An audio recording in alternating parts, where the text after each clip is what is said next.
Mercredi 23 octobre 2024, chers téléspectateurs, bonsoir et bienvenue dans cette nouvelle édition.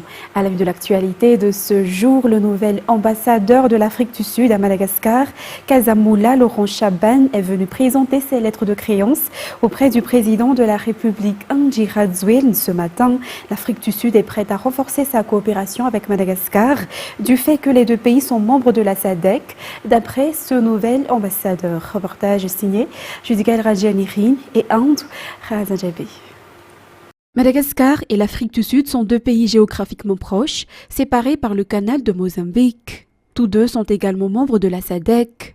La promotion de la coopération des deux pays est ainsi importante, souligne le nouvel ambassadeur de l'Afrique du Sud, Casamoula Laurent Chaban, qui est venu présenter ses lettres de créance au président de la République au Palais d'État d'Iavlou aujourd'hui. L'augmentation des échanges commerciaux ainsi que la nécessité de dynamiser le marché entre les pays africains ont été au centre des discussions entre les deux parties. Et comme Madagascar et l'Afrique du Sud ne sont séparés que par le canal de Mozambique, le partenariat vise à se concentrer davantage sur les ressources marines. L'Afrique du Sud apportera également son aide à Madagascar pour l'accueil du sommet de la SADC qui se tiendra dans le pays prochainement. L'Afrique du Sud renforce ainsi sa coopération avec Madagascar sur le plan diplomatique, économique et dans de nombreux autres secteurs. Madagascar participe à l'Assemblée annuelle du Fonds monétaire international et de la Banque mondiale qui se tient du 21 au 26 octobre à Washington. Le ministre de l'économie et des finances ainsi que le ministre des Transports y représentent le gouvernement malgache. Parmi les thèmes abordés durant ces 5 jours, la production énergétique, l'éducation et la formation des femmes et des jeunes, les impacts des catastrophes naturelles et les questions relatives à l'exportation des produits locaux. Plus de détails avec Ruth Christelle Rakot-Malal. De nombreuses rencontres aux retombées économiques positives pour Madagascar et la population malgache sont prévues avec la participation du ministre de l'économie et des finances, Rabarnirin Arsenri Jasmbel, et du ministre des Transports et de la météorologie, Ramoudzavel Valéry, durant ces 5 jours à Washington, dans le cadre de l'Assemblée annuelle conjointe avec le FMI et la Banque mondiale.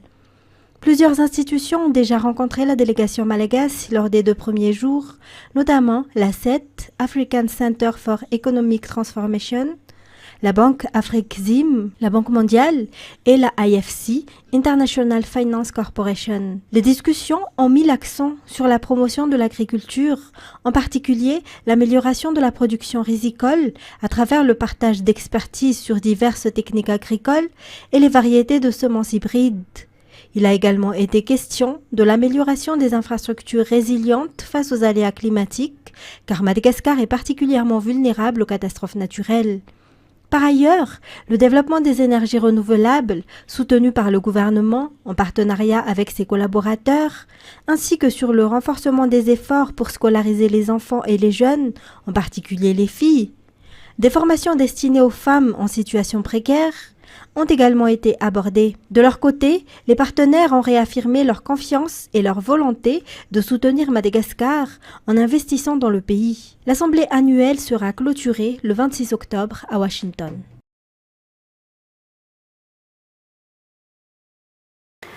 Et le programme d'appui au développement des villes d'équilibre, ou PADEV, entre dans sa 2e phase actuellement. Une réunion du comité de pilotage a été tenue hier au ministère de la décentralisation et de l'aménagement du territoire pour la coordination et la mise en œuvre du projet avec les partenaires et les villes bénéficiaires du projet. 3 villes viennent de s'y ajouter si elles n'étaient que 3 durant la première phase. Natera Gotmav, sous les images de Kevin Ravounersan.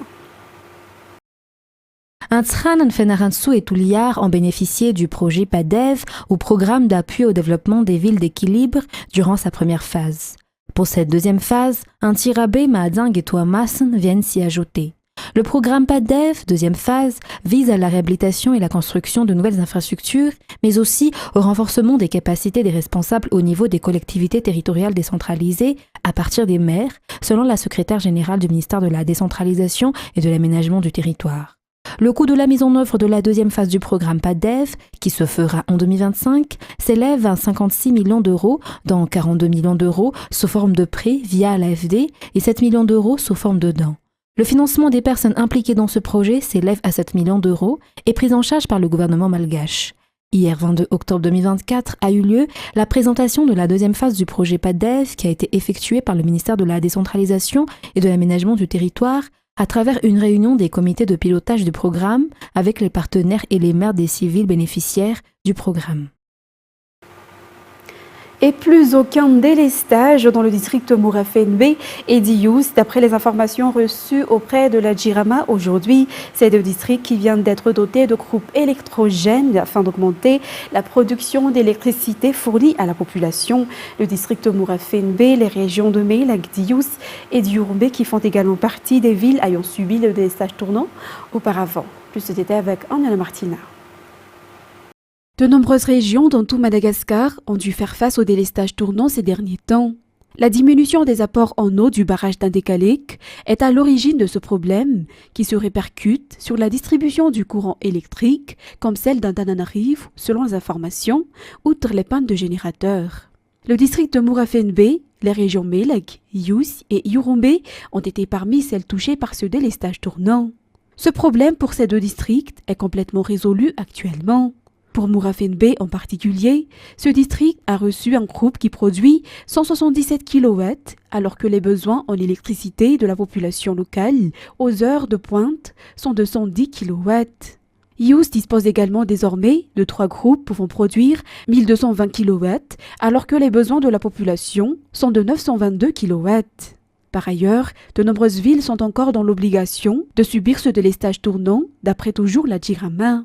Néanmoins, la société cherche toujours des solutions pour résoudre au plus vite ce problème afin d'alléger, voire d'éradiquer le délestage, selon toujours les informations.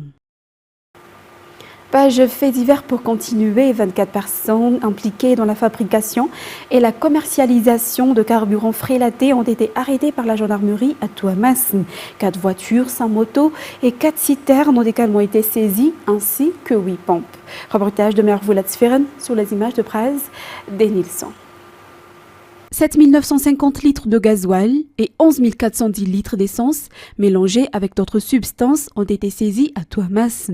Les auteurs ont un mode opératoire bien précis, soit ils pompent le carburant directement des camions-citernes, soit ils en achètent auprès des stations-service, ils ajoutent par la suite du pétrole préalablement coupé avec de l'acide sulfurique et au final, le carburant frélaté est distribué auprès de revendeurs dans les villes au nord de Touamas, telles que Mananar, Marwantsech et Fenri-Vest. Selon les informations, 9 individus sont connus comme des présumés commanditaires des opérations.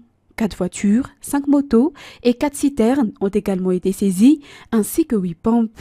Ces personnes ont été arrêtées suite à une plainte déposée par le ministère de l'Énergie et des Hydrocarbures à travers l'OMH ou l'Office malgache des hydrocarbures.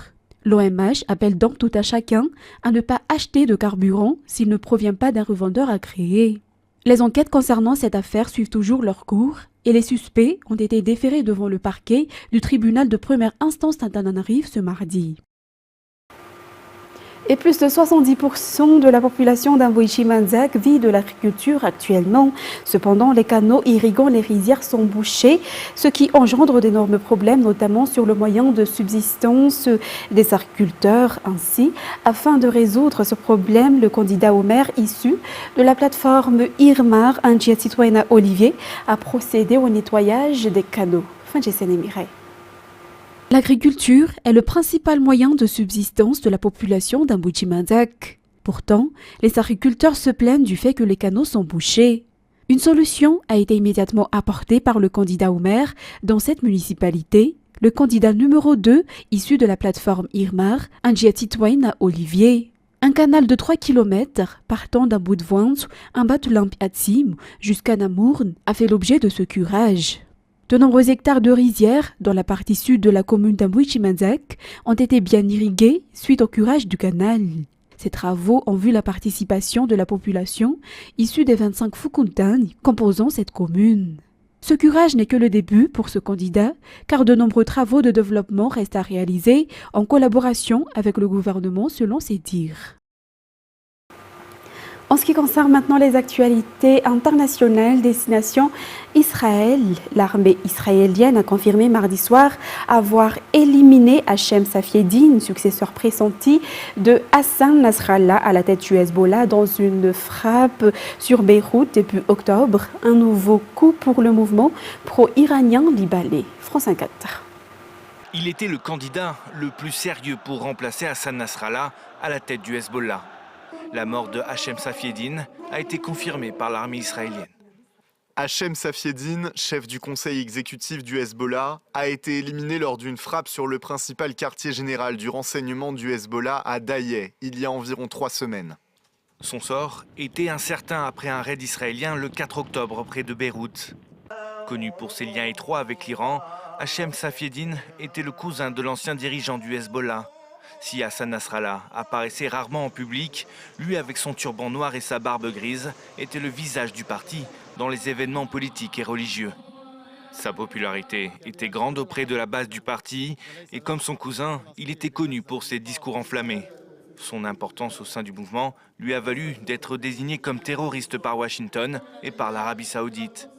La mort de Safieddine est un nouveau coup dur pour le Hezbollah qui n'a toujours pas de dirigeant élu à sa tête. Son numéro 2, Naïm Kassem, continue d'assurer l'intérim depuis fin septembre et la mort de Nasrallah. L'organisation chiite n'a pas donné d'indication quant à la nomination d'un éventuel successeur. Ensuite, aux États-Unis, en meeting dans le Michigan pour la vice-présidente Kamala Harris, Barack Obama a été introduit sur scène mardi par le rappeur Eminem. La dernière star en date a affiché son soutien à Kamala Harris. France 24. Accolade cordiale entre Barack Obama et Eminem à Détroit, le fief du rappeur. Les deux hommes demandent aux électeurs de voter pour Kamala Harris dans un Michigan qui pourrait décider du sort du scrutin. À l'approche de cette élection, les projecteurs sont braqués sur nous plus que jamais et je pense qu'il est important de faire entendre votre voix. Je pense que Kamala Harris souhaite un avenir dans lequel les libertés seront protégées et respectées dans notre pays. Ne huez pas, votez. Je vous le dis, ne huez pas. Ils ne peuvent pas entendre vos cris, mais ils peuvent entendre votre vote. Barack Obama n'hésite pas à interpréter Lose Yourself, l'un des classiques d'Eminem.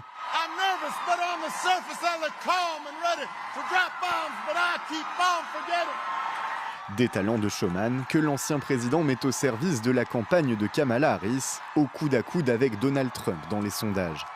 Plus tôt dans la journée, c'est dans le Wisconsin, un autre état clé, qu'il s'est affiché avec Tim Walz, le colistier de la candidate, l'occasion d'inciter les électeurs à tourner la page du Trumpisme. Nous n'avons pas besoin de voir à quoi ressemblerait un Donald Trump plus vieux, plus instable et sans garde-fou. Nous sommes prêts pour écrire une meilleure histoire. Nous sommes prêts pour une présidence de Kamala Harris. Un appel lancé alors que le Wisconsin a commencé à voter ce mardi. En 2020, Donald Trump avait perdu cet État au profit de Joe Biden pour 20 000 voix seulement. Et pour terminer cette édition, à l'occasion du sommet des BRICS, Vladimir Poutine a affiché son entente avec les pays membres et entend faire la démonstration de l'échec de la politique occidentale de sanctions économiques et d'isolement diplomatique visant son pays depuis l'assaut des troupes russes en Ukraine en février 2022. Reportage sur les images de France 24. Réunis en marge du sommet des BRICS, Vladimir Poutine et Cyril Ramaphosa échangent une poignée de main et un sourire complice. Des retrouvailles symboliques entre deux chefs d'État bien décidés à mettre en valeur l'amitié historique qui lie leurs deux pays. Nous continuons à considérer la Russie comme un allié précieux, comme un ami précieux, qui nous a soutenus depuis le début, depuis l'époque de notre lutte contre l'apartheid jusqu'à aujourd'hui. Nous sommes vraiment ravis d'être ici et de savoir que nous allons avoir des discussions importantes ici à Kazan, au sein de la famille des BRICS. Lors d'une réunion bilatérale de plusieurs heures, les deux présidents ont échangé sur des questions géopolitiques, économiques et sécuritaires.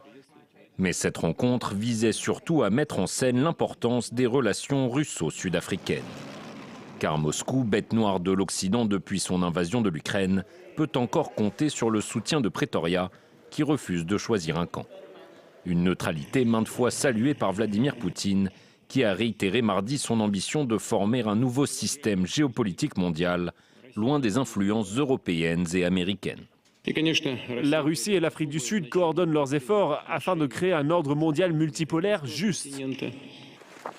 L'année dernière, l'Afrique du Sud avait organisé des exercices militaires conjoints avec la Russie et la Chine, provoquant inquiétude et irritation en Occident. Et c'est avec ce reportage que nous terminons cette édition d'aujourd'hui, mesdames et messieurs.